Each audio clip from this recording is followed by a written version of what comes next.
So I remember when I first realized what was so distinct about Armenians. I was in a class, I think this was a couple weeks into being in Artsakh, and all the students, they were just so happy to have us, so happy to share their culture with us. And I was very overwhelmed by this, which is a strange thing because you'd think people being nice and kind and generous should be pretty normal. But I'm an American and I'm also a New Yorker, so I'm used to it not being the general, normal way of things. This is about my second week. And I get on the phone with Nash and I say to her, they are so good. They're just good people. And they're strong, and they're kind, and they're giving. And I don't understand why. I don't understand how they're all like this. And it took me the next 3 months to figure it out, basically. To understand that they were that way because they needed to partly in order to survive, and that's true. But they're that way because it's good. And it's right. They choose to be that way. And I have never learned more, never had so many fantastic role models in my life. And I'm young. I'm only 23. Very few years. It seems long to me, but it's very few. And all of a sudden, I'm in a culture where everyone is a role model.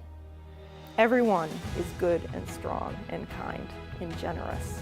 And all of a sudden there's this great standard, but you see that they can do it, and you see it in the young ones. That's something that struck me far more than anything. We were at a birthday party for a young 14-year-old girl. We were brought to this birthday party by a friend of ours.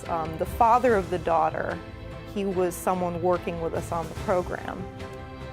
And she had all of her 14, 15-year-old friends with her. And I'm very used to 14 and 15-year-old girls being rude and just in general still being children, and that's perfectly fine. But I'm with these young girls and they become like their parents, willingly. They want to give us everything that they can. They want to welcome us into their home. They want to know about our country and our culture, and they want to tell about their own. That their father is off in the corner having a beer with a friend. He's not making them be good. They're doing it on their own. It meant everything to me. It's made me who I am. And I realize that that's something that's very lacking for my generation. There are role models, and so being with a people who are good and seeing that that is possible and normal, and being away from the noise. Everyone telling you what to think, what to like, what to care about, what to feel. It's just noise all the time, everywhere. But in Artsakh, it's quiet, and the people are focused. And you finally have space to think, and to know, and to listen. And I think that's what we need. And that's why I'm fighting for them.